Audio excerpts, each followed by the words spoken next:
الحمدللہ وحدہ والصلاۃ والسلام علی من لا نبی بعدہ واعوذ باللہ من الشیطان الرجیم بسم اللہ الرحمن الرحیم رب زدنی علما بسم اللہ الرحمن الرحیم رب اشرح لی صدری ویسر لی امری واحلل عقدۃ من لسانی یفقہوا قولی۔ میری عزیز سامعات، درس قرآن مجید میں آپ سب کا تہہ دل سے خیر مقدم ہے۔ السلام علیکم ورحمۃ اللہ وبرکاتہ۔ کیسے آپ سبھی لوگ؟ الحمدللہ۔ اللہ تعالیٰ کرے کہ آپ اچھے رہیں، خوشحال رہیں۔ اللہ تعالیٰ آپ کو اور آپ کی فیملی کو، خصوصاً آپ کے بچوں کو کووڈ-19 پینڈیمک سے محفوظ رکھے۔ اللہ تعالیٰ آپ کو اور آپ کی فیملی کو سوشل ایول سے محفوظ رکھے، لغویات سے بچائے، اور اللہ تعالیٰ صراط مستقیم پر رکھے، الٹیمیٹلی جنت کا مستحق بنا دے۔ آمین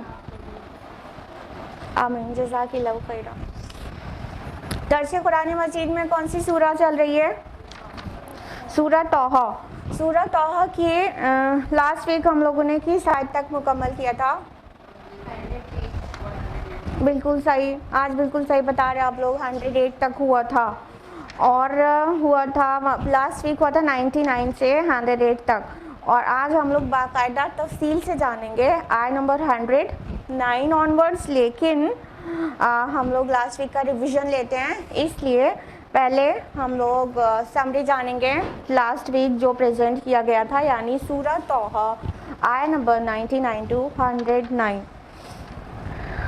آیت نمبر 99 میں ہم لوگوں نے جانا تھا کہ اللہ تعالیٰ نے اپنے نبی صلی اللہ علیہ وسلم کو ایڈریس کر کے فرمایا کہ دیکھو اسی طرح ہم آپ کو سناتے ہیں پچھلے لوگوں کے حالات جو گزر چکا ہے، اور اس کا مقصد ہم نے آپ کو بتایا تھا لاسٹ ویک بھی اور اگلی آیت میں بھی ہے، اور ہم نے آپ کو خاص اپنے پاس سے ذکر عطا کیا۔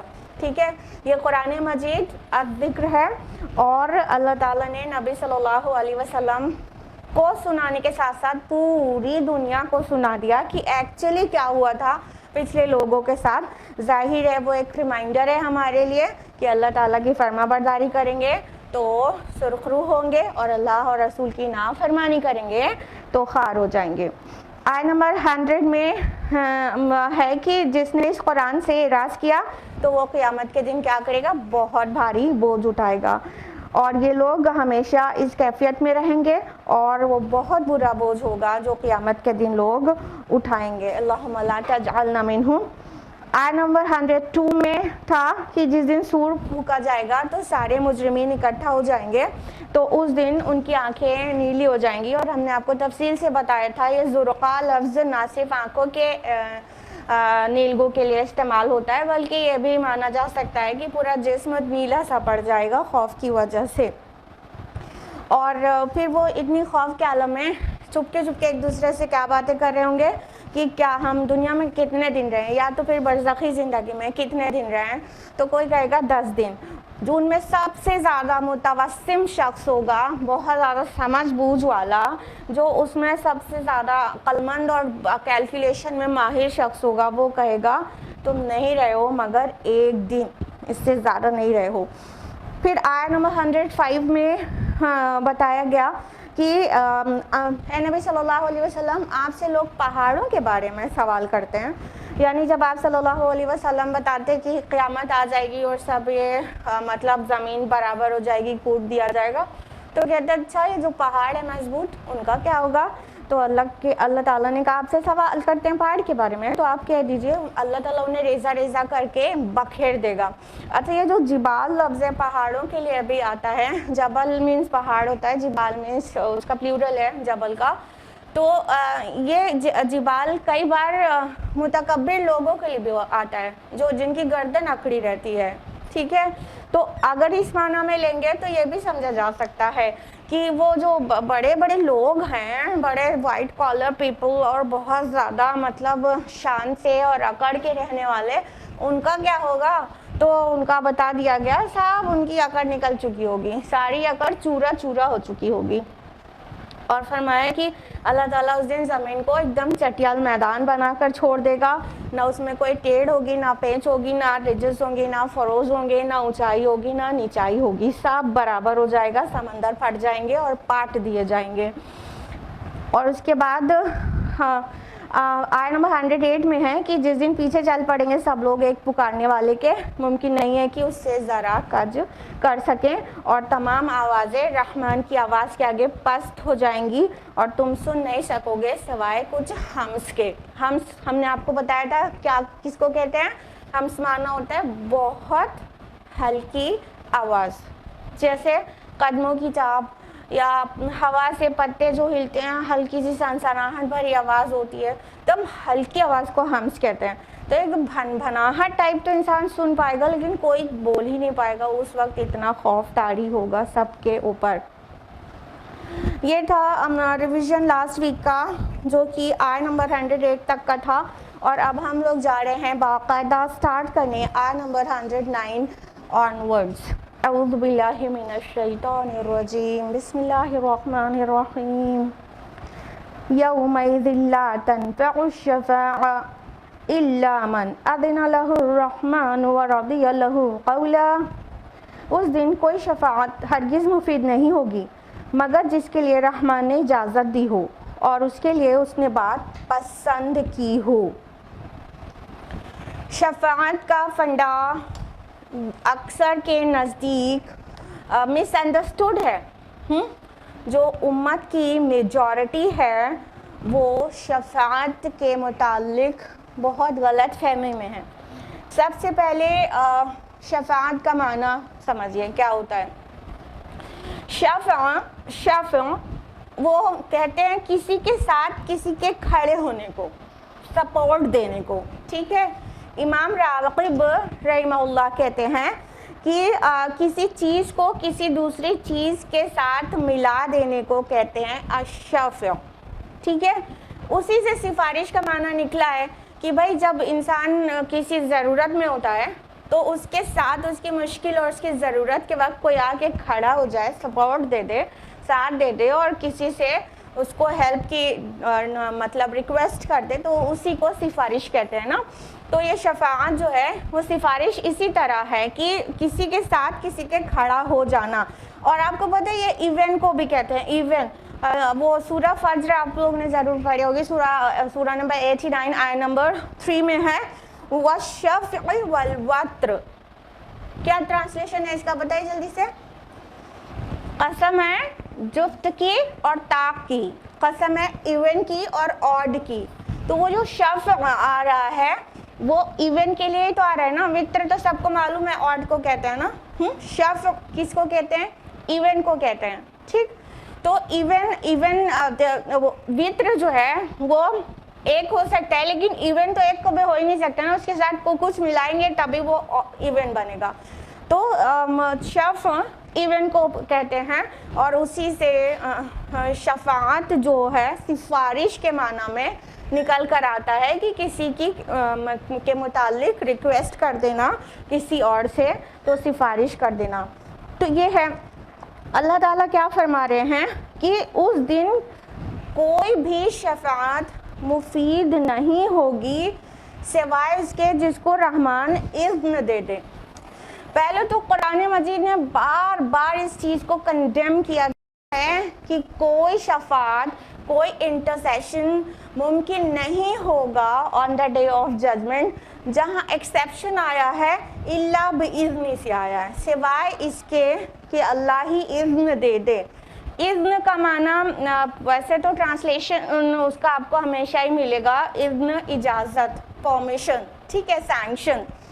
لیکن اللہ تعالیٰ کے لیے آپ غور کریے گا قرآن حکیم میں جب اللہ تعالیٰ کے لیے اذن کا لفظ آتا ہے تو اس کا معنی اکثر ہی نکلتا ہے حکم، انسٹیڈ آف پرمیشن آرڈر نکلتا ہے، ٹھیک ہے۔ جیسا کہ سورہ نساء سورہ نمبر 4 آیت نمبر 64 میں اللہ تعالیٰ فرماتے ہیں وَمَا أَرْسَلْنَا مِن رَسُولٍ إِلَّا بِإِذْنِ اللَّهِ، وَمَا أَرْسَلْنَا مِن رَسُولٍ إِلَّا لِيُطَاعَ بِإِذْنِ اللَّهِ، اور ہم نے کوئی رسول نہیں بھیجا سوائے اس کے کہ اللہ کے حکم سے اس کی اطاعت کی جائے باذن اللہ. اب یہاں اللہ کی اجازت سے اس کی اطاعت کیا جائے گا ایسا مانا جائے گا کیا؟ حکم اور اجازت میں تھوڑا ڈفرینس ہوتا ہے نا. اجازت کا مطلب ہوتا ہے کہ مطلب کوئی پرمیشن دے دے تو وہ کام ہو جائے, اور آرڈر کا مطلب ہوتا ہے جو آرڈر دیا جا رہا ہے you have to do this نا. تو اللہ تعالیٰ کے لیے اذن جہاں پہ استعمال ہوتا ہے وہ اکثر ہی معنی دیتا ہے حکم کا. تو بہرحال ہم یہ کہہ رہے تھے کہ شفاعت کی کسی کی بھی ہمت نہیں ہوگی روز آخرت کہ کوئی اپنی زبان کھول سکے. وہاں پر اتنی ہولناکی ہوگی کہ جو انبیاء علیہم السلام ہیں وہ تو تھر تھر کانپ رہے ہوں گے, پھر اور پیر فقیر جن سے شفاعت کی امید کر کے بیٹھے ہیں ان کا کیا حال ہوگا وہ تو اللہ تعالیٰ ہی بہتر جانے. جب انبیاء کے بارے میں یہ آ گیا کہ مطلب آدم علیہ السلام ڈر رہے ہوں گے اور کہیں گے میری بولنے کی ہمت نہیں ہے, میں نے وہ پھل کھا لیا تھا, تم نہ جاؤ نوح کے پاس. پھر وہ کہیں گے میری اللہ تعالیٰ کے سامنے آج کچھ بھی بولنے کی کہنے کی ہمت نہیں ہے, تم موسیٰ کے پاس جاؤ. تو موسیٰ علیہ السلام کے پاس آئیں گے, وہ کہیں گے نہیں میں نے فلاں کو موقع مار دیا تھا, مجھے بہت اللہ تعالیٰ سے آج ڈر لگ رہا ہے, تم عیسیٰ کے پاس جاؤ. عیسیٰ علیہ السلام کے پاس جائیں گے, سارے رسول ایک دم شفاعت کے لیے ریجیکٹ کرتے جائیں گے, اور عیسیٰ علیہ السلام کہیں گے تم آخری نبی کے پاس جاؤ. تو لوگ محمد رسول اللہ صلی اللہ علیہ وسلم کے پاس آئیں گے. تو جب رسول تھر تھر کانپ رہے ہوں گے, جس کا ذکر قرآن مجید میں آتا ہی ہے کہ جو اللہ کے نیک بندے ہوں گے ان کا بھی کیا حال ہوگا. سورہ انبیاء سورہ نمبر 21 آیت نمبر 28 میں کہ وہ جو اولیاء اللہ ہیں, جو اللہ کے بیلوڈ ونز ہیں, وہ بھی تھر تھر کانپ رہے ہوں گے. اور سورہ نجم سورہ نمبر 53 آیت نمبر 26 میں بھی ہے کہ شفاعت ہوگی نا, شفاعت کے اوپر تکیہ نہ کرے کوئی, شفاعت کا گنجائش ہی نہیں ہے الا باذن اللہ سے ایکسیپشن پتہ چلتا ہے. اور آیت الکرسی میں ہم لوگ روز روز آنا پڑھتے ہیں, سبھی لوگ پڑھتے ہوں گے, ہر صلاح کے بعد پڑھتے ہوں گے, اور بیڈ ٹائم بھی پڑھتے ہوں گے, اور ایسے بھی جو بھی آپ معمول ہو آپ کا. تو اس میں بھی ہم لوگ کیا پڑھتے ہیں, من ذا الذی یشفع عندہ الا باذنہ.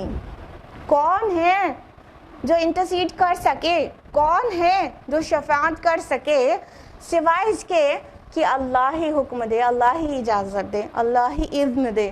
ٹھیک ہے, تو شفاعت تو پہلے تھرو آؤٹ بالکل اس کو منع کر دیا جاتا ہے. قرآن حکیم میں ایک نے بہت ساری آیات ہیں اس موضوع پر, باوجود اس کے لوگوں کو کیسے مطلب غلط فہمی ہو گئی, کیا کہہ سکتے, قرآن سے دوری اور کیا, باوجود اس کے کیا, جب قرآن کے قریب ہی نہیں آئیں گے تو اتنی ساری بار ایک بات کو 1000 بار بھی اللہ تعالیٰ قرآن میں لائے ہوں تو وہ بھی نہیں پتہ ہوگی نا. تو بہرحال ہاں اس دن کا جو حالت ہوگی اس دن کے بارے میں کہا گیا, مطلب فرشتوں کے بھی مطلب حالت خراب ہوگی, وہ لوگ بھی ایک دم اوبیڈینٹ, ایک دم پریشان کھڑے ہوں گے کہ مطلب جو اللہ تعالیٰ حکم دے گا اس کا 1 انچ ادھر ادھر نہیں ہل سکتے, اور نہ ہی اپنی زبان سے کچھ بھی نکال سکتے ہیں. اب جو سورہ نمبر پڑھتے ہوں گے آپ لوگ, سورہ نمبر 78 آیت نمبر 38 میں ہے, کتنی اس کو پکچرائز کیا گیا ہے جیسے یوم یقوم الروح والملائکۃ صفا, جس دن روح اور فرشتے سب بستہ کھڑے ہوں گے, کیوں میں بالکل کھڑے ہوں گے ایک دم, لا یتکلمون الا من اذن لہ الرحمن وقال صوابا. اور اس دن کوئی بھی رحمان سے بولنے کی ہمت نہیں کر سکے گا سوائے اس کے جس کو رحمان ہی چاہے, اللہ ہی چاہے, اور وہ ٹھیک بات کہے, صحیح بات کہے, معقول بات کہے. یعنی اس دن بولنے کا ہمت تو صرف اسی کو ہوگی جو جس کو اللہ تعالیٰ چاہے گا, اور وہ معقول بات کہے. کسی کو بھی اپنے اے رب میرے مرید ہیں صرف اس وجہ سے بخش دیجئے, ہاں, چاہے وہ مرید جو ہے وہ چاہے کیا کر کے بیٹھا ہو, رشوتیں لیتا ہو, اور چاہے وہ بدکار زانی ہو, صرف اس لیے کسی کو کیا بخش دیا جائے گا کہ وہ مرید کسی کا تھا. یہی تو یہاں پر منع کیا جا رہا ہے کہ نہیں, اپنی مرضی سے شفاعت نہیں ہوگی. شفاعت کیسے ہوگی, صرف اس کی ہوگی جس کو اللہ چاہے گا, صرف اس کے لیے ہوگی جس کے لیے اللہ تعالیٰ اجازت دے گا. ٹھیک ہے, تو شفاعت کے تکیے سے کیا ہوتا ہے, شرک کی پیداوار ہوتی ہے. اس لیے شفاعت کے متعلق اتنی بار ڈینائل آیا ہے، بہت بار. دیکھیے جو مشرکین مکہ تھے وہ اللہ تعالیٰ کو جانتے تھے کہ نہیں؟ اللہ نام سے پکارتے تھے کہ نہیں؟ جانتے تھے نا. اسی نام سے ہمارے اراؤنڈ کے جو مشرک ہیں وہ تو اللہ نہیں بولتے، بٹ وہ جو تھے مشرکین عرب وہ اللہ تعالیٰ کو اللہ نام سے پکارتے تھے، الہ بھی کہتے تھے، اللہ بھی کہتے تھے. ٹھیک ہے. ان کا شرک کیا تھا؟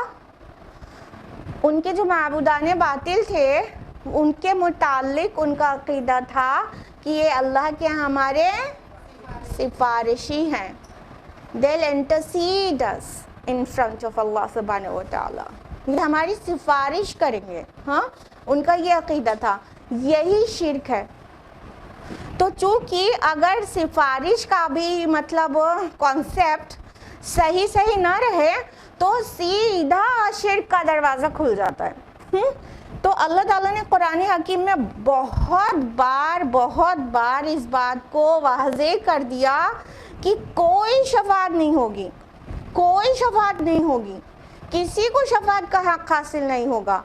پھر جو ایکسیپشن آتا الا بِإِذْنِ اللہ، سوائے اس کے جس کو اللہ اجازت دے دے وہی کر سکے گا. مطلب وہ کسی کے لیے انٹرسیڈ کرنا ہے کسی کو تو کون کرے گا وہ بھی اللہ ڈیسائیڈ کرے گا، اور کس کے لیے کرنا ہے، زبان اس کو کس کے لیے کھولنا ہے، it will also be decided by اللہ سبحانہ و تعالی.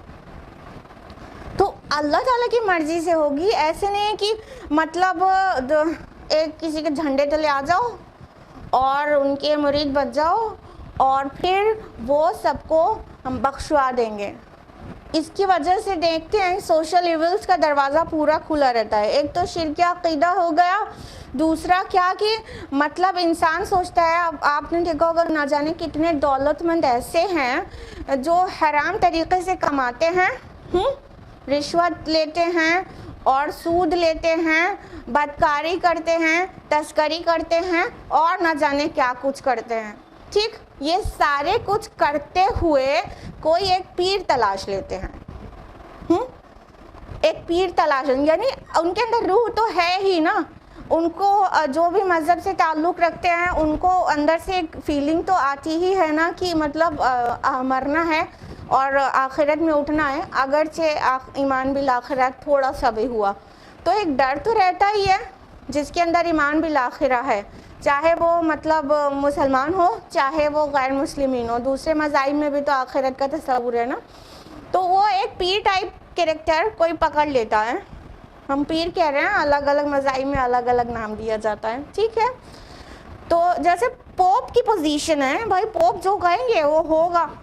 پوپ ایک دم سپر جو ہے ہو گئے. مطلب کئی چیزیں پوپ کے اندر تو کیتھولک کرسچنز ایسی مطلب تصور کرتے ہیں جو اللہ تعالیٰ کے لیے ہونا چاہیے. ٹھیک ہے. حلال و حرام کا فیصلہ بھی پوپ کے ہاتھ میں چلا جاتا ہے، جبکہ اسلامی عقیدہ کیا ہے کہ حلال و حرام کا حق صرف اللہ تعالیٰ کو ہے. تو ہم یہ کہہ رہے تھے کہ ایسے پوپ، پادری، فقیر، پیر، پروہت، پنڈت، اس طرح کے ایک لوگ تلاش کر لیتے ہیں، پھر ان کو ان کی جیب گرم کرتے رہتے ہیں اور اپنی سارے کالے کارنامے کنٹینیوڈ رکھتے ہیں. یعنی رشوت لینا ہے لیتے رہو، پیر صاحب کی جیب گرم کرتے رہو، پھر اس کے بعد بخشوانا تو ان کا کام رہے گا نا. پوری طرح سے اطمینان رکھتے ہیں کہ جو بھی کچھ غلط ہوگا پیر صاحب تو ہے نا، ان کے جھنڈے کے نیچے آ جائیں گے اور وہ اللہ تعالیٰ سے معاذ اللہ ہٹ کر دیں گے، بیٹھ کر ضد پہ اڑ جائیں گے کہ جب تک میرے مریدین کو نہیں بخشا ہے اللہ تب تک میں بھی جنت میں نہیں جاؤں گا، وغیرہ وغیرہ. تو مطلب ایسی جو سچویشن جیسی سٹوریز بیان کی جاتی ہیں اس سے یہی پتہ چلتا ہے کہ جو پیر صاحب ہیں واٹ ایور، جو بھی پیر جس کو بھی پیر بنائے بیٹھا ہے، وہ جو پیر صاحب ہیں ان کی پوزیشن یہ ہے کہ اللہ تعالیٰ کے سامنے وہ ضد کرنے لگیں گے کہ یہ چاہے زانی ہو، چاہے بدکار ہو، چاہے رشوت لیتا ہو، چاہے دھوکہ دیتا ہو، چاہے اس کے سر 100 لوگوں کا خون ہو، لیکن چونکہ یہ میرا مرید ہے نا، اے میرے اللہ یہ میرا مرید ہے تو اس کو بخش دیجئے، اس کو جنت کا ٹکٹ دے دیجئے. وہ ضد کرنے لگیں گے اور معاذ اللہ استغفرullah, اللہ تعالیٰ مجبور ہو جائے گا کہ اب اتنا میرا beloved one مانگ رہا ہے تو اس کو دینا پڑے گا, اس کی خواہش پوری کرنا پڑے گا اور سب کو جنت میں کا ٹکٹ دے دیا جائے گا. اگر خدا نخواستہ ایسا ہوا تو آخرت میں بھی پھر اندھیری ہو جائے گا, پھر جسٹس کہاں پہ ملے گا؟ جبکہ اللہ تعالیٰ کیا کہتے ہیں کہ ایک ذرہ برابر کسی کے ساتھ, ایک بال برابر کسی کے ساتھ ظلم نہیں ہوگا, اور پورا پورا انصاف ہوگا. اور یہ اللہ تعالیٰ کی شان کے بہت خلاف ہے کہ انسان ایسے تصور رکھے کہ گناہ گار کو کسی کے کہنے کی وجہ سے جنت میں پہنچا دیا جائے. ہمارے رسول صلی اللہ علیہ وسلم نے اپنے گھر کے لوگوں سے کیا کہا؟ رسول ہیں, سید المرسلین ہیں, چھوڑیے پیر فقیر, اولیاء اللہ چھوڑیے, اولیاء اللہ کے اور جو نیچے چھوٹے چھوٹے پیر ہوتے ہیں ان سب کو چھوڑتے ہوئے سب سے اوپر جاتے جائیے, کہاں پہنچیں گے؟ محمد رسول اللہ صلی اللہ علیہ وسلم تک. ٹھیک ہے, ہیومینٹی کی, انسانیت کی معراج, سید المرسلین, لیڈر آف آل میسنجرز. وہ ان کی کیا ٹیچنگ ہے؟ اپنی بیٹی سے جو بہت بیلوڈ ڈاٹر ہے ان کی, فاطمہ رضی اللہ عنہا, کیا کہتے ہیں؟ یا فاطمہ تو بنت محمد انقذ نفسک من النار. اے فاطمہ, اے محمد کی بیٹی, اپنے آپ کو آگ سے بچاؤ. میں کچھ نہیں کر سکتا تمہارے لیے, تم اپنے آپ کو خود آگ سے بچاؤ. میرے رسول ہونے کی وجہ سے تم کو جنت نہیں مل جائے گی. اپنی سگی پھوپھی صفیہ رضی اللہ عنہ سے کیا کہتے ہیں رسول اللہ صلی اللہ علیہ وسلم؟ یا صفیہ تو امت رسول اللہ انقذ نفسک من النار. اے صفیہ, اے محمد کی پھوپھی, اپنے آپ کو آگ سے بچاؤ. سبحان اللہ, ہمارے رسول نے تو ایسا کوئی دعویٰ نہیں کیا کہ ہم بخشوا دیں گے, فاطمہ تم پریشان مت ہو, ہم بخشوا دیں گے, صفیہ پھوپھی آپ پریشان نہ ہوئیے, ہم بخشوا دیں گے. آپ صلی اللہ علیہ وسلم کے سگے چچا جنہوں نے اتنا پروٹیکٹ کیا آپ کو اور آپ کے دین کو بھی, ابو طالب کی بات کر رہے ہیں, آخر وقت تک رسول اللہ صلی اللہ علیہ وسلم ان کو دعوت دیتے رہے نا. کبھی ان سے یہ کہا تھا کہ اچھا ٹھیک ہے, مان رہے نہیں مان رہے, ہم تو بخشوا ہی دیں گے؟ کہا تھا؟ نہیں کہا تھا. اور جو ایمان لے آئے ان کو بھی نہیں کہا کہ چلو کمی بیشی ہو جائے گی تو میں تو بخشوا ہی دوں گا. اپنے لختے جگر کو جب کہہ رہے ہیں اپنے آپ کو خود آگ سے بچاؤ, تو اب بتائیے کہ شفاعت کا کوئی بھی کانسیپٹ کہاں تک صحیح ہو سکتا ہے اللہ کے رسول کے نیچے اور بہت نیچے آنے کے بعد, اور پھر چھوٹے چھوٹے پیر, پروہت, پنڈت, فقیر, ان لوگوں سے. تو یہ اسلام کی ٹیچنگ ہے ہی نہیں. شفاعت کا کوئی سین ہے وہاں پر, لیکن وہ اللہ کی مرضی سے ہوگا. اور یہ بھی جان لیں کہ مطلب جس کا اعمال نامہ بالکل بلیک ہوگا اس کے لیے تھوڑی نہ ہوگا. جس نے سب اچھے کام کیے ہیں, کچھ کمی رہ گئی اور پھر آخرت میں اتنا بھگت چکا ہو, مطلب یہاں کے جو کمیاں ہیں اعمال کی, وہ آخرت میں وہ خوف اور دہشت اور ایک طوالت عمر کی اور انتظار, وہ سب میں اتنا جھیل چکا رہے گا انسان. اور جو ایک دم پیور ہوگا, جو گناہ نہیں کیا ہوگا, وہ آخرت کے جو تمام منازل ہیں, موت سے لے کے شروع ہو جاتی ہے. اصل زندگی تو تب شروع ہوتی ہے جب روح نکلتی ہے, وہ ایکچولی اصل زندگی تب شروع ہوتی ہے. تو روح نکلنے کے بعد سے لے کر فیصلہ ہاتھ میں آنے اور ڈیسٹینیشن پہ پہنچنے تک کے جو مراحل ہیں نا, وہ جو تھوڑے موڑے جن کے غلطی گناہ ہوں گے ان کے لیے وہ بہت ٹف گزر چکا ہوگا. یعنی بہت پٹائی کے بعد شفاعت کا موقع آئے گا, جس کے لیے ملا بھی پرمیشن. یعنی جو کمیاں تھیں اس کی وہ آخرت کی سختیوں میں اس کا کمپنسیشن ہو گیا, تب شفاعت کا موقع کہیں آیا کہ شفاعت کی گنجائش ملی. اس سے پہلے کی پٹائی کا ابھی مطلب انسان اپنا اتنا بڑا کلیجہ لیے ہوا ہے کیا کہ وہ جھیل لیں گے. اور ان کا جن کے پورا مطلب پورے سارے کارنامے جو ہیں بلیک ہیں, ان کے لیے کوئی شفاعت نہیں ہے. اللہ کے رسول صلی اللہ علیہ وسلم منہ پھیر لیں گے. اور یہ ماہ ربیع الاول چل رہا ہے اور اس میں طرح طرح کی بدعات اور خرافات ہو رہی ہیں، اور سوچتے ہیں کہ ہم اللہ کے رسول کی محبت میں ایسا کر رہے ہیں، تو اللہ اس کے رسول صلی اللہ علیہ وسلم بدعات کرنے والے کو وہ آب کوثر اپنے ہاتھ سے دیں گے نہیں، کہیں گے ہٹاؤ ان کو، ہاں انہوں نے میرے بعد دین کو بدل ڈالا۔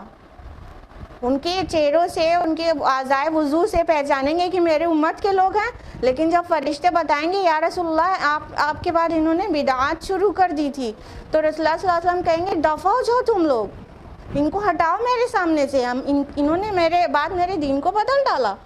تو آب کوثر تو نصیب نہیں ہوگا، یہ ڈھول تاشے بجانا اور تعزیہ اٹھانا اور نہ جانے کتنی خرافات کرنا، اوکے سمجھتے ہیں کہ ہمیں اللہ کے رسول کی شفاعت نصیب ہو جائے گی۔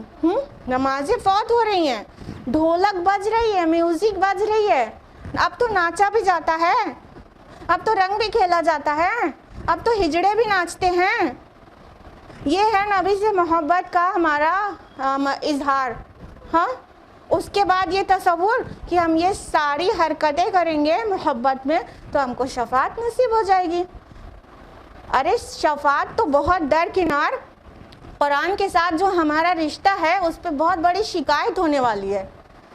اللہ تعالیٰ کے رسول صلی اللہ علیہ وسلم فرمائیں گے، سورہ فرقان سورہ نمبر 25 آیت نمبر 30 میں ہے کہ اللہ کے رسول روز آخرت کہہ دیں گے کہ یا اللہ یہ ہے میری امت، یہ ہے میری امت جس نے قرآن کو پس پشت ڈال دیا تھا، جس نے قرآن کو چھوڑ رکھا تھا۔ یعنی اس بات سے تو پتہ چل رہا ہے، آخرت کی منظر کشی ہے یہ بھی، اس بات سے تو پتہ چل رہا ہے کہ رسول اللہ صلی اللہ علیہ وسلم شفاعت ایسوں کو جو قرآن کو چھوڑے ہوئے ہیں، بغیر قرآن کے زندگی گزار رہے ہیں، ان کی شفاعت کرنا تو بہت کوسوں دور کی بات ہے، ان کی شکایت کر دیں گے، یوں سمجھ لیجئے کہ جیسے پولیس سے پکڑانے میں کوئی مدد کر دے، وہ یہ اللہ پاک یہ ہیں میری امت کے لوگ، ان لوگ نے تو قرآن کو چھوڑ دیا تھا۔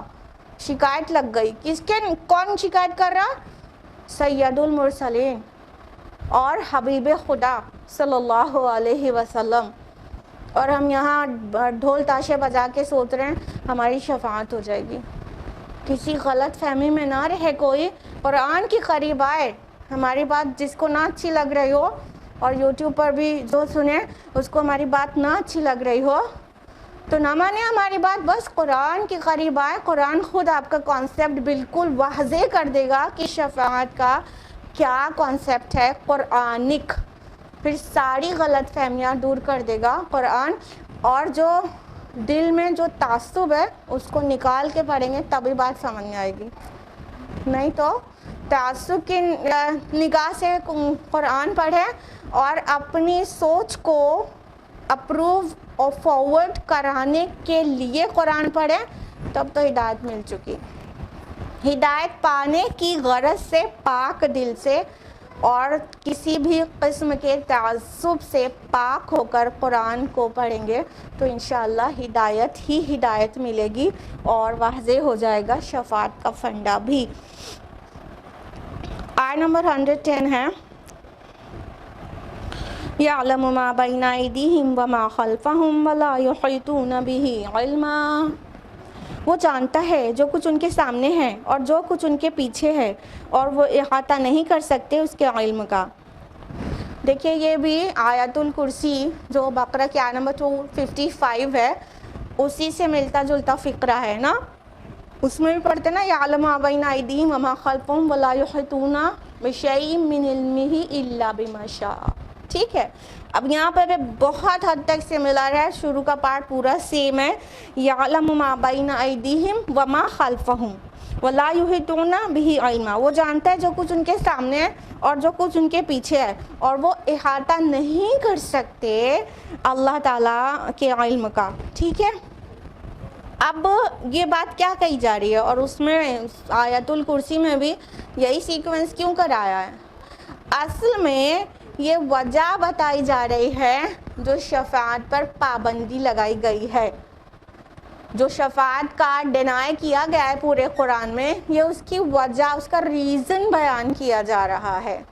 کیا کہا جا رہا ہے کہ ایسے ہی ہر ایرے غیرے کو شفاعت کرانے کا موقع مل جائے، یا تو کوئی بہت پائس کو، اللہ کے ولی کو، رسولوں کو شفاعت کا موقع مل جائے اور ملے گا تو، لیکن سامنے والا جس کے لیے شفاعت کرنی ہے وہ والا انسان ایسا غیرہ ہو تو کوئی پوائنٹ نہیں ہے نا شفاعت کا. کیونکہ اگر جو انسان شفاعت کر رہا ہے اس کو تو اس کے سارے کارنامے پتہ نہیں ہیں. مان لیجیے کوئی ولی اللہ ہے، اس کے سامنے کوئی بندہ آتا ہے اور وہ مطلب اپنے کو اچھا ہی دکھاتا ہے، ہمیشہ نیک پائس دکھاتا ہے، اور وہ پیچھے پیچھے وہ سود کا کاروبار کرتا ہے، لیکن اللہ کا ولی جو ہے اسے نہیں پتا ہے. ایسا بالکل ہو سکتا ہے کہ نہیں ہو سکتا؟ بالکل ہی ہو سکتا ہے. ہاں، اسے نہیں پتا ہے تو وہ تو اس کو زندگی بھر اچھا ہی انسان سمجھتا رہا، تو روز آخرت وہ کیسے کانفیڈنٹلی اس کی شفاعت کرا لے گا؟ اسے تو پتہ ہی نہیں وہ کیا کر کے آیا ہے. یہ جو ایٹریبیوٹ ہے کہ the one who knows everything is only and only اللہ سبحانہ و تعالی. وہ جانتا ہے جو ان کے آگے ہے، جو پیچھے ہے. یعنی شفاعت اس یہاں سے باطل پڑ جاتی ہے کہ جو اللہ تعالیٰ بہتر جانتا ہے نا کہ کیا کر کے آئے ہیں یہ پہلے، ہاں کیا ان کے آگے کیا پیچھے، کا مطلب یہی ہوتا ہے نا کہ سب ہڈن اور اوپن سب کچھ اللہ تعالیٰ جانتا ہے. ہاں، اور اللہ تعالیٰ کے آگے کوئی سفارش کرتے ہوئے یہ کہہ سکتا ہے کیا کہ اللہ پاک میں اس کو بہت اچھی طرح جانتا ہوں، یہ بہت اچھا انسان ہے، وہ اس سچویشن میں جو ایسا ہو گیا تھا نا وہ آپ نہیں جانتے ہیں، وہ اس حالات میں تھا. معاذ اللہ ثم معاذ اللہ. جیسے سفارشی جب کوئی جاتا ہے کسی حاکم کے پاس نا تو ہو جاتی ہے کچھ کمیاں، یا کوئی باس ہے وہ کسی امپلائی سے ناراض ہو گیا اور اس کو ڈسمس کر دیا، ٹھیک ہے، کوئی غلطی پر، تو کوئی سفارش کرنے پہنچا تو وہ حاکم سے یا باس سے وہ جا کے کہے گا نہیں یہ پرسن بہت اچھا ہے، آپ مینٹین کریے، میں اسے بہت اچھی طرح جانتا ہوں، یہ بہت اچھا ہے. وہ جو آفس میں ایک غلطی ہو گئی نا وہ آپ نہیں جانتے، اس کا ریزن وہ تھا. تو یہی بول سکتے ہیں نا دنیا میں انسان ایک دوسرے کے لیے، آپ نہیں جانتے وہ کچھ سچویشن میں اس سے ہو گیا تھا. یہی بات تو کوئی اللہ سے نہیں بول سکتا نا. اللہ پاک یہ بہت اچھا ہے میرا مرید، یہ بہت نیک پائس ہے، آپ نہیں جانتے ہیں یہ بہت ہے، میں اس کو جانتا. معاذ اللہ ثم معاذ اللہ ثم معاذ اللہ. تو اللہ تعالیٰ نے وجہ بیان کر دی کہ کیوں شفاعت باطل ہے، کہ کوئی کو بھی حق مل جائے، کسی کے لیے بھی مل جائے. کیونکہ جو شفاعت کرنے والا ہوگا وہ اول آخر تو نہیں جان رہا ہوگا نا اس کا جس کے لیے شفاعت کر رہا ہے. اسی لیے سامنے اور پیچھے، آگے اور پیچھے کا، یعنی ریویلڈ اور ہڈن کا جاننے والا صرف اللہ ہے، تو اس لیے وہ اجازت دے گا کس کے لیے کرنی ہے. اب کوئی مسئلہ نہیں رہے گا.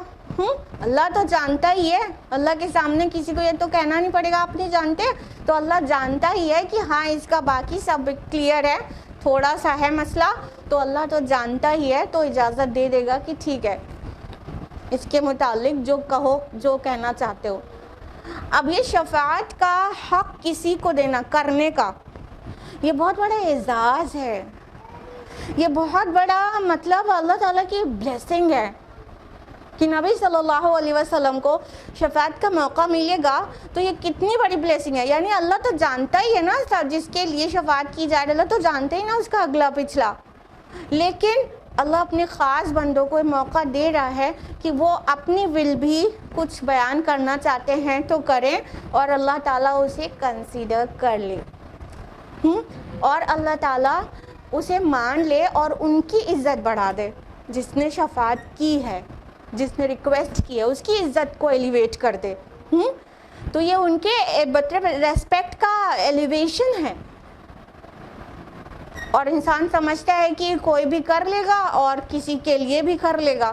کسی کے لیے کرنے کا تو یہاں پہ سے ختم ہی ہو گیا کہ اللہ تعالیٰ تو اتنا جانتا ہے کہ no one can encompass anything of his knowledge. کوئی بھی اللہ تعالیٰ کے علم کا احاطہ نہیں کر سکتا، انسوکل انکمپاس نہیں کر سکتا. یعنی اللہ تعالیٰ تو سب کچھ جانتا ہے، تو کون سمجھ سکتا ہے کہ اللہ کیا کچھ جانتا ہے. ہم لوگ تو بس اسی کلمے کے زیر سایہ پناہ لے سکتے ہیں، وَهُوَ عَلَىٰ كُلِّ شَيْءٍ عَلِيمٌ، بس اس سے زیادہ ہم سمجھ ہی نہیں کر سکتے کہ کتنا جانتا ہے. ہاں کسی سائنٹسٹ کے بارے میں اندازہ لگا سکتے ہیں کہ ہاں وہ مائکرو بایولوجی کا سائنٹسٹ ہے، تو مائکرو بایولوجی میں بہت کچھ جانتا ہے، کسی لیول پہ ہم پتہ لگا سکتے ہیں. لیکن جو سب کچھ جانتا ہے اس کی کوئی لمٹ ہی نہیں ہے. تو ہمارے 100-150 گرام کے برین میں یہ بات آ پائے گی کہ کتنا جانتا ہے اللہ تعالیٰ.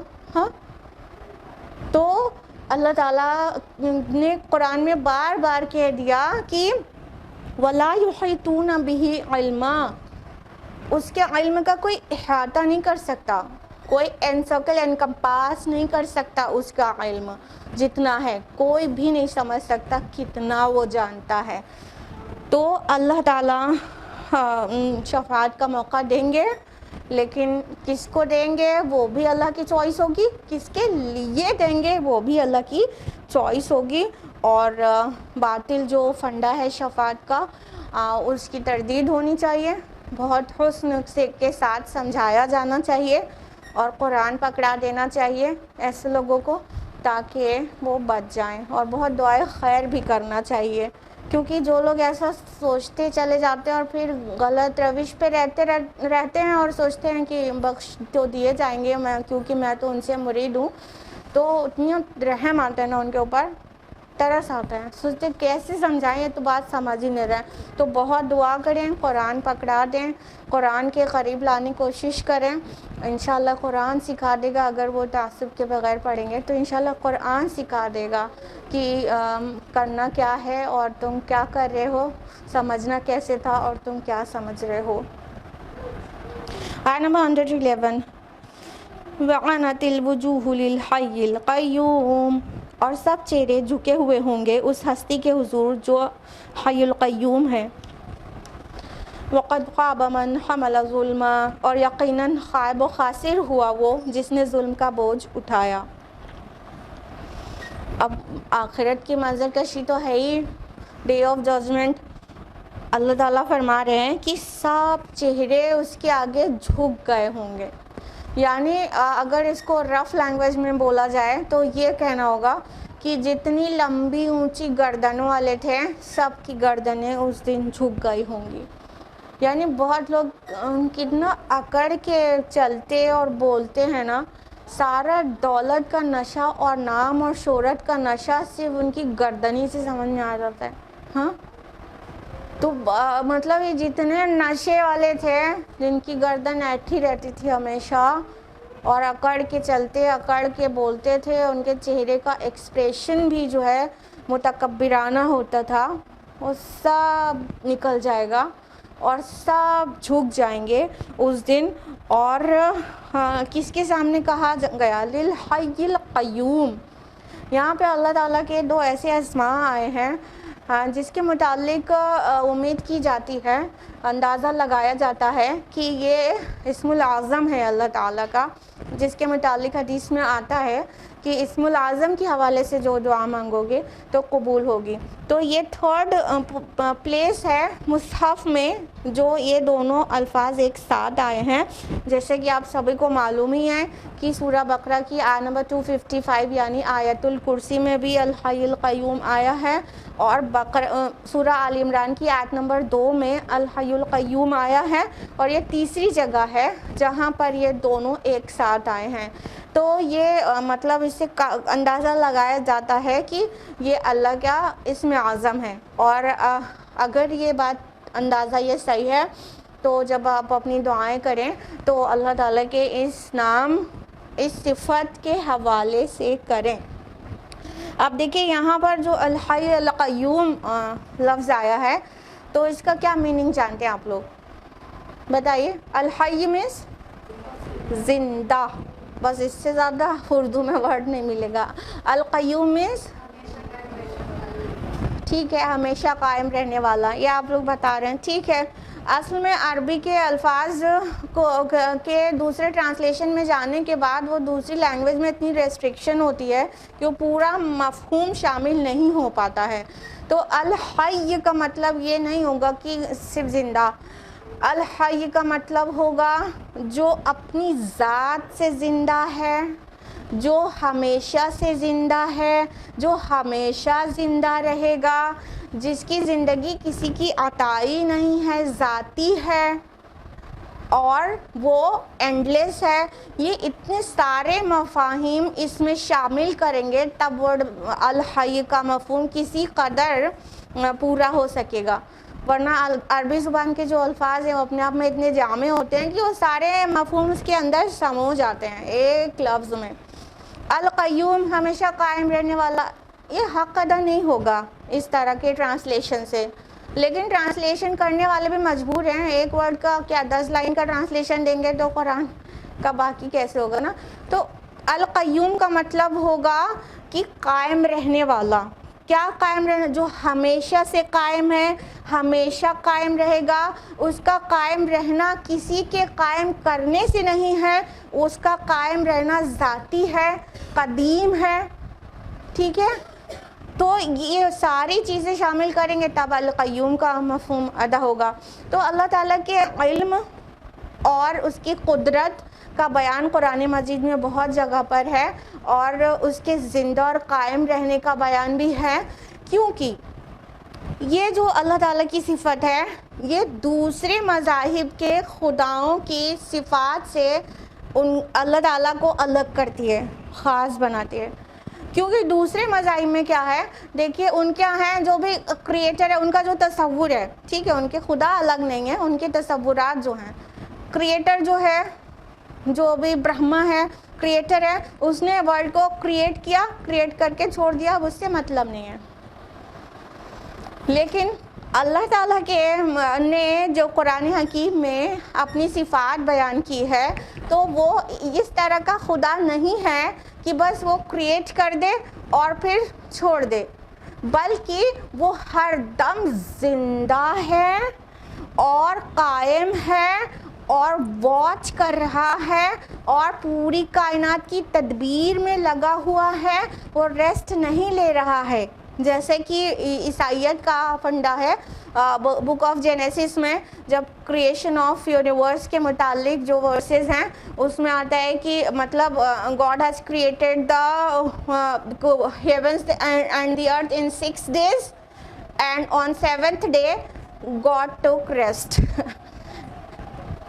قرآن حکیم کیا کہتا ہے؟ اللہ تعالیٰ تھک جاتا ہے, اس کو آرام کی ضرورت ہے. 6 دن میں زمین آسمان کو بنا دیا, 7ویں دن آرام کیا. قرآن حکیم کہتے ہیں 7ویں دن آرام, تو کیا اللہ تعالیٰ الحی القیوم ہے, وہ ہمیشہ زندہ, وہ ہمیشہ قائم ہے اور وہ تدبیریں کر رہا ہے, آرام کی ضرورت نہیں ہے. لا تأخذہ سنۃ ولا نوم, اس کو نہ اونگ آتی نہ نیند آتی ہے, تو آرام کی اسے کچھ بھی ضرورت نہیں ہے, وہ کبھی تھکتا نہیں ہے کہ اس کو آرام کی ضرورت ہوگی. تو وہ زندہ اور قائم رہنے والا ہے.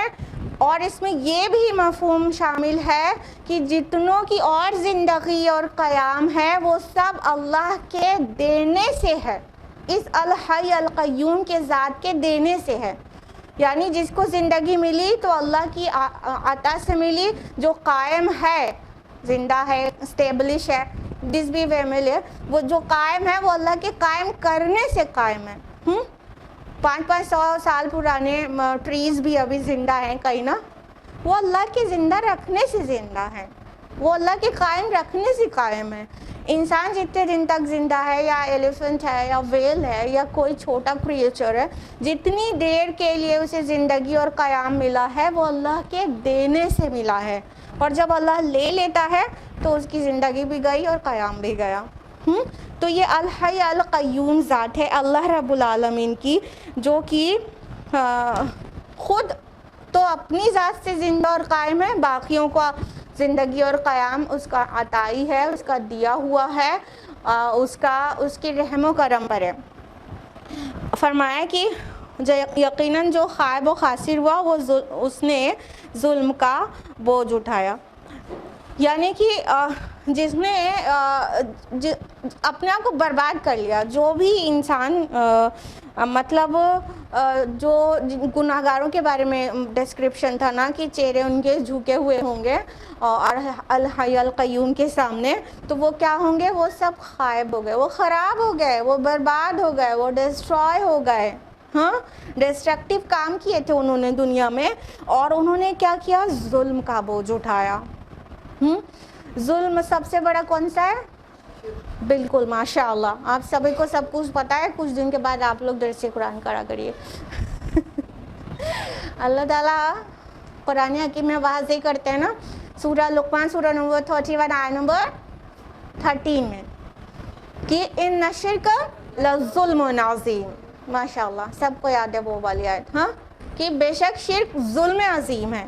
تو سب سے بڑا ظلم تو شرک ہے, یعنی بگیسٹ سن تو شرک ہے, لیکن اس کے علاوہ بھی گناہ, وہ بھی ظلم ہے, وہ بھی اپنے اوپر بھی ظلم ہے, اور پورے انسان پورے فطرت کے ساتھ ظلم کرتا ہے جب گناہ کرتا ہے. کبھی کبھی ہم نے آپ کو ایکسپلین کیا ہے کہ کس طرح گناہ کو ظلم کہا جاتا ہے. تو اس نے تو بہت بڑے ظلم کا بوجھ اٹھا لیا, اور آپ شفاعت کی کانسیپٹ کو مس انڈرسٹوڈ کر کے تو اس نے تو شرک کا بوجھ اٹھا لیا, سب سے بڑے ظلم کا بوجھ اٹھا لیا. فرمایا وَمَن يَعْمَلْ مِنَ الصَّالِحَاتِ وَهُوَ مُؤْمِنٌ فَلَا يُخَافُ ظُلْمًا وَلَا هَضْمًا. اور جس کسی نے نیک اعمال کیے ہوں اور وہ مومن ہوگا تو اسے نہ کسی بے انصافی کا اندیشہ ہوگا اور نہ کسی زیادتی کا.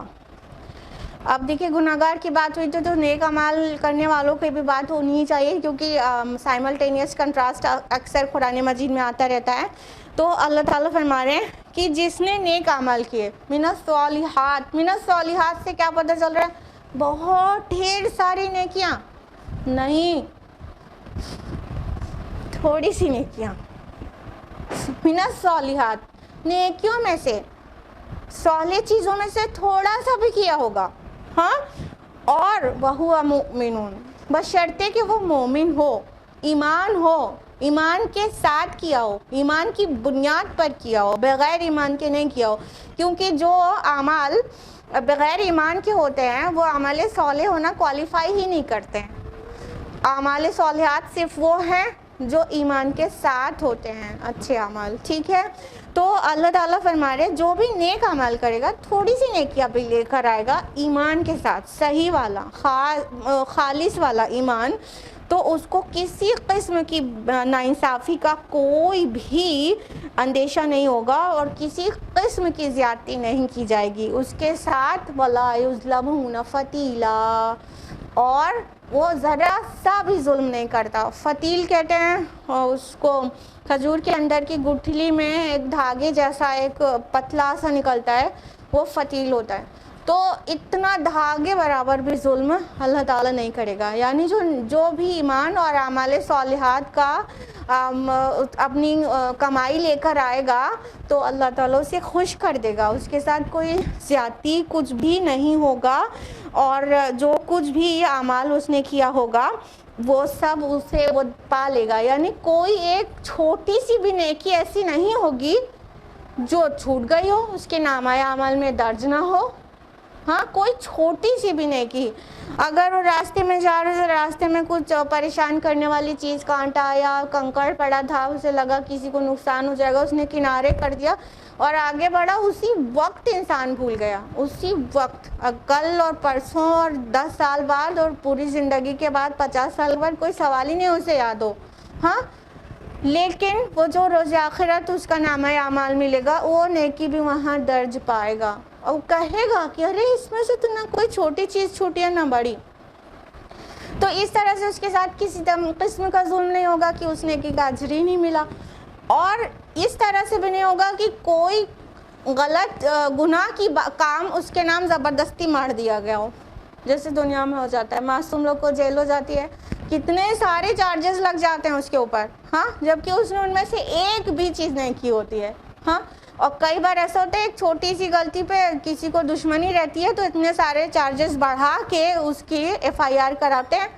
تو وہ کتنی ایکسٹرا چیزیں رہتی ہیں جو زندگی بھر انسان ثابت کرتا رہ جاتا ہے کہ ہم نے نہیں کیا. ہاں, روز آخرت یہ ہرگز نہیں ہوگا کہ کسی کے نام ایسا ایک ورڈ ایک لائن بھی اسے لکھی ہوئی مل جائے گناہ کی بات جو اس نے کی نہیں تھی. تو دونوں ہی طرح سے ظلم نہیں ہوگا, نہ کوئی نیکی کا اجر ملنے سے کمی رہ جائے گی, نہ کوئی گناہ بے وجہ اس کے ذمہ ڈال دیا جائے گا کہ وہ کہے کہ یہ تو میرے اوپر ظلم ہو گیا. تو اللہ تعالیٰ جسٹ ہے, وہ بہت زیادہ عدل کرنے والا ہے, کسی کے ساتھ ذرہ برابر کا بھی ظلم ناانصافی نہیں ہوگی. وَكَذَلِكَ أَنزَلْنَاهُ قُرْآنًا عَرَبِيًّا وَصَرَّفْنَا فِيهِ مِنَ الْوَعِيدِ, اور اسی طرح ہم نے نازل کیا ہے اس کلام کو عربی زبان بنا کر اور پھر پھر کر بیان کیے ہیں ہم نے اس میں تمام وعیدیں. لَعَلَّهُمْ يَتَّقُونَ أَوْ يُحْدِثُ لَهُمْ ذِكْرًا, شاید کہ وہ تقوی اختیار کریں یا پیدا کریں ان کے دلوں میں کچھ یاد دہانی. اب اللہ سبحانہ تعالیٰ فرما رہے ہیں کہ اسی طرح ہم نے اس کتاب کو, اس قرآن کو عربی زبان والا بنا کر آپ کو دیا ہے, اور اس میں پھیر پھیر کر ریپیٹڈلی مثالیں اور وعیدیں ساری چیز بیان کر دی ہیں تاکہ یہ لوگ تقوی اختیار کریں اور کچھ ریمائنڈرز انہیں ملے. پہلی بات تو یہاں پہ کہا گیا کہ قرآن کو عربی زبان کا بنا کر اتارا گیا ہے. تو عربی زبان کا اتارنے سے کیا مراد ہے؟ ایک بات تو یہ کہ جو قرآن کے مخاطب اول تھے وہ کون لوگ تھے؟ اہل عرب تھے. ان کی اپنی زبان کون سی تھی؟ عربی زبان تھی. تو مخاطب اول جو ہیں وہ جو لینگویج سمجھتے ہیں اسی میں تو کتاب آئے گی. اس سے پہلے کے رسولوں نے بھی ان کو جہاں پہ مبعوث کیا گیا وہاں پہ جو لوکل لینگویج ہوتی تھی اسی لینگویج میں کتابیں آئی ہیں, اکثر عبرانی زبان میں آئی ہیں. تو وہ وہیں جو ان کی لوکیلٹی تھی اس جگہ کی لینگویج تھی. تو ہمارے پیارے نبی صلی اللہ علیہ وسلم عرب میں پیدا ہوئے, عرب میں پلے بڑھے, اور ان کے اراؤنڈ سارے لوگوں کی زبان عربی تھی. تو قرآن مجید عربی زبان میں آیا. لیکن بات اتنی سی نہیں ہے, اصل میں عربی زبان اتنی جامع زبان ہے, اتنی کمپریہنسو لینگویج ہے کہ اور کوئی زبان آپ کو ایسی نہیں ملے گی جیسی عربی زبان ہے.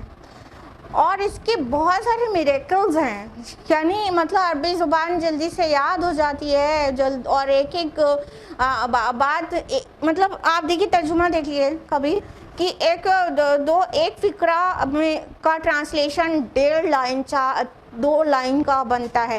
ہاں, تو عربی اتنی کمپریہنسو ہے. کبھی کبھی قرآن میں کوئی ایک ورڈ ایسا آ جاتا ہے جس کے 6 7 8 10 ورڈز کا میننگ نکلتی ہے. سب کچھ ایک ورڈ میں سمایا رہتا ہے, میننگ خالی بتا رہے ہیں. ٹھیک ہے, تو عربک بہت کمپریہنسو لینگویج بھی ہے, بہت میریکولس ہے, بہت پیاری بھی ہے, سیکھنے کے لیے بھی آسان ہے, میمورائز کرنے کے لیے بھی آسان ہے. مطلب ان گنت فوائد ہیں عربی زبان ہونے کے. ورنہ یہ تو اللہ تعالیٰ کی مرضی تھی نا کہ وہ اللہ تعالیٰ اپنا آخری نبی کہاں پیدا کرے, کون سی زبان بولتا ہو. چائنا میں پیدا کر دیتا تو پھر چائنیز میں آتا قرآن. ہاں, لیکن اللہ تعالیٰ نے تو اپنے آخری نبی کو عرب میں پیدا کیا, ان کی زبان عربی بنایا اور آخری کلام پھر عربی زبان میں بھیجا نا. کوئی بھی بات الل ٹپ تو نہیں ہو رہی ہوتی, اللہ تعالیٰ کی مشیت ہوتی, سب کے پیچھے لا محدود حکمت ہوتی ہے. تو اللہ تعالیٰ فرما رہے کہ ہم نے تم کو اس کلام کو عربی زبان بنا کر نازل کیا ہے اور اب پھیر پھیر کر مثالیں وعیدیں بیان کر دیں. وَصَرَّفْنَا, پھیر پھیر کر. تصریف کسی کہتے ہیں جو چیز ریپیٹ ہوتی ہے بار بار اس کو تصریف کہتے ہیں نا. وہ تصریف الرِّیحَ, ہوا جب بہتی ہے تو کیا ہوتا ہے, پھیلتی ہے نا سب طرف. تو جو بکھرنا, پھیلنا, ریپیٹ ہونا, یہ تصریف ہوتی ہے نا. تو وَصَرَّفْنَا, اللہ تعالیٰ نے وعیدیں بیان کی ایک بار نہیں, پھیر پھیر کر. شاید لاسٹ ویک ہی ہم نے آپ کو بولا تھا کہ ارے خالی ایمانیات کی بات ہوتی تو no less than 50 آیات میں کام چل گیا ہوتا. ہاں, پھر more than 6000 آیات کیوں کرے قرآن مجید میں؟ تو اللہ تعالیٰ دیکھیے بیان کر رہے ہیں کہ ہم نے ہر طرح سے تمہیں متنبع کیا, سب طرح سے ڈرا دیا ہے پھیر پھیر کر. کبھی موسیٰ علیہ السلام کے نافرمانوں کا کیا انجام ہوا, وہ کس طرح سے غرق ہو گئے. فرعون اور اس کا تمام لشکر غرق ہو گیا، اس طرح سے ڈرایا گیا ہے کبھی؟ ہاں، کبھی وعید بیان کی گئی ہے وہ اور دوسرے لوگوں کی کہ صالح علیہ السلام کی قوم ایمان نہیں لائے تو اس کے ساتھ کیا ہوا؟ ٹھیک، تو ڈفرینٹ ٹائپ سے وعیدیں بھی، ڈراوا بھی، وارننگ بھی ڈفرینٹ ٹائپ سے بار بار ریپیٹ کر کے بیان کر دی گئی۔ کبھی جہنم سے ڈرایا گیا کہ جو الٹیمیٹ ڈیسٹینیشن جس کا جہنم ہوگا وہاں کیسی چیخ پکار مچی ہوگی اور کیسا ہولناک ہوگا۔ کبھی ڈے آف ججمنٹ میں کتنی وحشت ہوگی، اس طرح سے ڈرایا گیا۔ بات صرف ڈرانے کی نہیں ہے، بات یہاں پہ یہ ہے نا وعید، تو اس لیے ہم آپ کو بتا رہے ہیں وعید کے ہی سارے ایگزامپلز، ورنہ ہدایت جس سے مل جائے اس چیز کو بار بار ریپیٹ کیا گیا ہے۔ تو ایک ڈرنے سے بھی انسان ہدایت حاصل کرتا ہے، مان جاتا ہے، اور دوسرا طریقہ ہوتا ہے نصیحت سے، وعظ سے۔ دونوں چیز یہاں پہ جمع ہو گئی ہے، لعلہم یتقون اور یحدث لہم ذکرا، شاید کہ وہ تقوی اختیار کریں، بچ جائیں، اور شاید کہ ان کو ریمائنڈر ملے، یعنی نصیحت آپ انہیں پہنچائیں اور بہت پیار سے، بہت اچھے انداز میں انہیں بلائیں، تو ہو سکتا ہے نصیحت سے وہ مطلب ہدایت اخذ کر لیں۔ ٹھیک ہے، تو یہ دونوں ہی طریقہ ہو سکتا ہے، یا تو پیار سے نصیحت کر کے، یا تو کبھی ڈرا کے اور وارننگ دے کے، تو دونوں ہی طریقہ قرآن مجید میں آیا ہے۔ تو اور اس کا جو الٹیمیٹ گول ہے وہ کیا ہے؟ کیا ہے الٹیمیٹ گول ان ساری باتوں کا؟ یہی کہ انسان ہدایت پا جائے، جہنم سے بچ جائے، جنت کا مستحق بنا لے۔ مطلب ہمارا رب، ہم خود اپنے لیے جو جتنا کنسرن نہیں رہتے، اس سے ان گنت ٹائمز اللہ تعالی ہمارے لیے کنسرنڈ ہے کہ بس میرا بندہ آگ سے بچ جائے، آگ سے بچ جائے۔ ورنہ اللہ تعالیٰ کو مطلب رسولوں کا بھیجنا، کتابوں کا بھیجنا، ایک ہی بات کو ریپیٹ کر کر کے بار بار وعید بیان کرنا، اسے اس کا خود کا کیا فائدہ ہے؟